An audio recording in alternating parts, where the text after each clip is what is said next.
여러분 이거 알고 계셨나요? 2017년 영화 한 편이 8년 만에 드라마로 돌아왔습니다. 여기 나한테 맡기고 임무 완수해. 그것도 12부작 대작으로요. 저는 처음엔 의아했습니다. 그런데 디즈니 플러스 조각도시 1화부터 4화까지 정주행하고 나니 알았습니다. 폰 좀 가져다 주시면 안 될까요? 아, 내가 지금 얼마나 바쁜 사람. 할게요. 지금 어디십니까? 이건 단순한 리메이크가 아니었어요.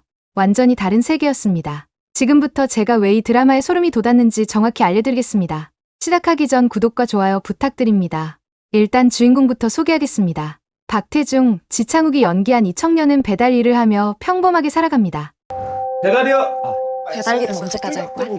여기 자리 잡을 때까지는 계속 해야 될 것 같은데?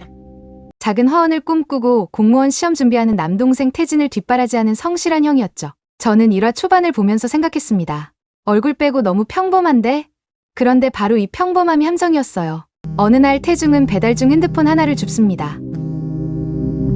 여보세요? 주인이라는 여자가 30만 원을 주겠다며 핸드폰 잃어버린 사람인데요. 터널로 유인했고 저 있는데 가져다 주시면 안 될까요? 태중은 별 의심 없이 시킨 대로 폰을 두고 돈을 챙겨 떠났죠. 그냥 심부름 한 번 한 겁니다.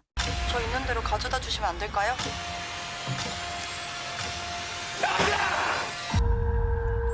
근데 다음날 그 터널 근처에서 20대 여성이 포막 살해된 채 발견됩니다. 태중은 순식간에 살인범이 됩니다.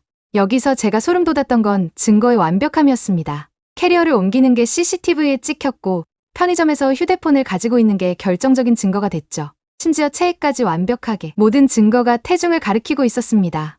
태중은 배달 기록으로 알리바이를 증명하려 했지만 그것마저 조작됐습니다. 철저하게 계획된 함정이었던 거예요. 몇 년 받았노? 전 안 했는데요. 아무도 내 말을 안 믿어요. 저도 결과를 믿지 않습니다. 마치 자여적 각본이라도 있는 것처럼. 더 충격적인 건 국선 변호사 김상락이었습니다. 그는 태중에게 따뜻하게 다가왔고 증거를 받아갔지만 결국 배신자였어요. 태중은 무기징역을 선고받고 감옥에 갇힙니다. 여자친구 수지마저 그를 떠났죠. 한순간에 살인자로 낙인 찍힌 겁니다. 내가 죄 없다는 거 내가 증명하겠습니다. 살인범이래. 감옥에서 태중은 지옥을 경험합니다. 교장이라 불리는 여덕수, 양동근이 연기한 이 인물과 도강재가 교도소의 절대 권력이었어요. 태중은 그들의 표적이 됐고 매일같이 폭행당했습니다. 3번이나 자살을 시도할 정도였죠. 저는 이 장면들을 보면서 너무나 안타까웠습니다. 죄 없이 감옥에 갇힌 것도 억울한데 교도소 생활은 너무 처절했거든요. 그런데 결정타가 남아있었습니다. 태중이 변호사에게 말했어요. 살해 현장에서 발견된 팔찌는 제 것이 아니에요. 진짜 팔찌는 동생이 갖고 있어요. 며칠 후 동생 태진이 자살했다는 소식이 들려왔습니다. 저는 이 순간 알았습니다. 이건 자살이 아니라 제거당한 거라고요. 넌 내가 어떻게든 죽인다. 재소자 노용식, 김종수가 연기한 이 인물이 태중의 유일한 버팀목이 됩니다. 그의 위로를 받으며 태중은 마음을 다잡았고 5년 동안 완전히 다른 사람이 됩니다. 앞으로 할 일이 생겼습니다. 운동으로 체력을 단련하고 자격증을 취득하며 감옥 내 최강자로 거듭났죠. 지창욱의 몸이 변하는 과정이 정말 대단했습니다. 이건 배우의 열정이 아니라 거의 집념이었어요. 그런데 여기서 끝이 아닙니다. 5년 후 태중과 똑같은 케이스로 감옥에 온 남성이 나타납니다. 그 역시 알리바이가 조작됐고 어머니가 자살로 위장된 죽음을 맞았다는 이야기를 들려줬어요. 태중은 그 순간 모든 걸 깨달았습니다. 자신의 동생도 살해당했다는 거려. 국선 변호사 김상락이 누군가의 하수인이었다는 것도요. 태중의 눈빛이 변합니다. 이제 그는 생존이 아니라 복수를 결심한 거죠. 그렇다면 도대체 누가 태중의 인생을 이렇게 조각냈을까요? 그 배우에는 상상도 못할 인물이 있었습니다. 자, 이제 진짜 무서운 이야기를 시작하겠습니다. 태중의 인생을 조각낸 장본인은 안요한, 도경수가 연기한 이 인물입니다. 저는 도경수를 늘 순수하고 선한 이미지로 봐왔거든요. 그런데 조각도시의 안요한은 완전히 달랐습니다. 또 놓쳤어요?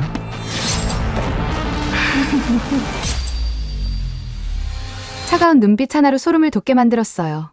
안요한은 단순한 악당이 아닙니다. 그는 상류층을 위한 보안 사업가였어요. 겉으로는 합법적인 사업을 하지만 실제로는 대리 죄수 시스템을 운영하는 설계자였죠.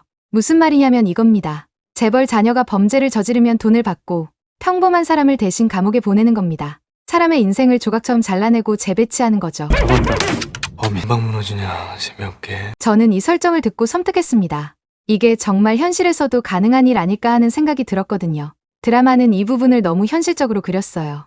증거 조작부터 국선 변호사 매수까지 모든 게 시스템화되어 있었습니다. 평범한 사람들은 이 시스템 앞에서 완전히 무력했죠. 돈이랑 권력 모든 걸 갖고 있고 요한의 VIP 고객. 안효한의 고객 중 한 명이 백도경입니다. 이광수가 연기한 이 캐릭터는 VIP 고객이에요. 아직까지는 실제 등장하지 않은 인물입니다. 재벌 3세로 보이는데 그가 어떤 범죄를 저질렀고 누구를 대신 감옥에 보냈는지는 아직 명확히 나오지 않았습니다. 하지만 분명한 건 그 역시 안효한의 시스템을 이용했다는 거죠. 도경수의 연기가 정말 압도적이었습니다. 특히 눈빛 연기가 소름 돋았어요. 말을 하지 않아도 그 눈빛만으로 냉혹함이 전해졌습니다. 순수했던 도경수는 어디 가고 이렇게 무서운 빌런이 탄생했나 싶었죠. 시청자들 반응도 폭발적이었습니다. 빌런 도경수 미쳤다는 댓글이 쏟아졌거든요. 안효한은 사람의 삶을 게임처럼 여깁니다. 그에게 태중은 그냥 프로젝트 하나였을 뿐이에요. 감정이 없습니다. 그저 의뢰를 받고 완벽하게 수행할 뿐이죠. 이런 캐릭터가 무서운 이유는 악의가 아니라 무감각이기 때문입니다. 사람을 사람으로 보지 않는 거예요. 악역을 처음 도전을 하는 거거든요. 저한테 전화 주시면 아주 잘하시는 분이에요. 응원에만 골든타임이 있는 게 아니에요. 3화에서 태중은 탈옥을 결심합니다. 너 설마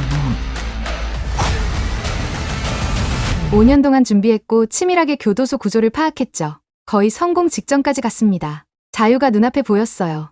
근데 우비남, 베나라가 연기한 이 인물이 나타나 탈옥 전 예방접종이라며 태중에게 독약을 주입합니다. 안효한이 심어둔 킬러였던 거죠. 베나라의 연기도 정말 인상적이었습니다. 그는 DP 시즌2와 약한 영웅 클래스2에서도 독특한 존재감을 보여줬는데 이번에도 마찬가지였어요. 우비남이 등장하는 장면마다 묘한 긴장감이 흘렀습니다. 말이 없어도 위협적이었죠. 태중은 교도소 문을 나오자마자 쓰러졌습니다. 탈옥은 실패했어요.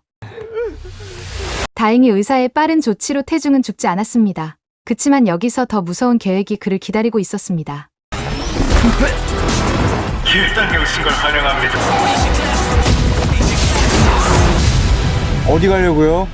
2802번. 안효한은 그를 제거하기 위해 자신만의 게임을 준비합니다. 그의 다음 계획은 상상을 초월했습니다. 차원은 정말 충격적이었습니다. 태중이 깨어난 곳은 폐공장이었어요. 그곳엔 태중을 포함해 재소자 12명이 모여 있었습니다. 안효한이 준비한 죽음의 레이스였죠. 저는 이 장면을 보면서 영화 데스레이스가 떠올랐습니다. 아무런 규칙 없이 인간을 죽여도 되는 정말 무서운 곳이었거든요. 안효한은 이 모든 걸 재미있다며 웃으며 즐거워합니다. 마치 게임을 하는 것처럼요. 정말 소름 돋았어요. 그에게 이건 재미였습니다. 상위 1% 고객들을 위한 엔터테인먼트였던 거죠. 누가 살아남을지 내기를 거는 겁니다. 마음껏 하세요. 원하는 대로.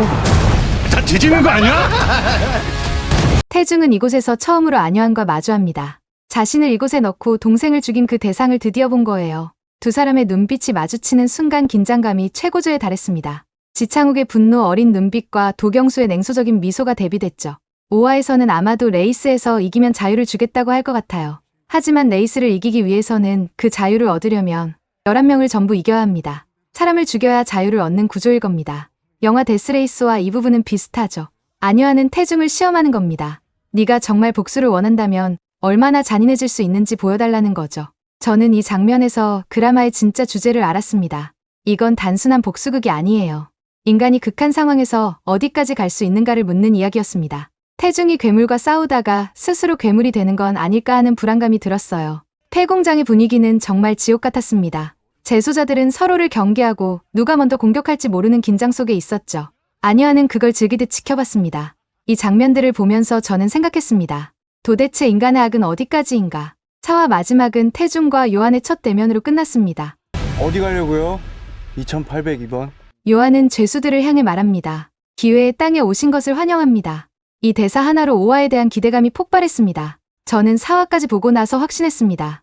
이 드라마는 절대 가볍게 볼 수 없는 작품이라고요. 청소년 관람불가 등급인 이유를 알겠더라고요. 폭력 수위도 높지만 더 무서운 건 인간 내면의 어둠을 너무 적나라하게 보여준다는 겁니다. 그렇다면 이 드라마는 과연 어디로 향할까요?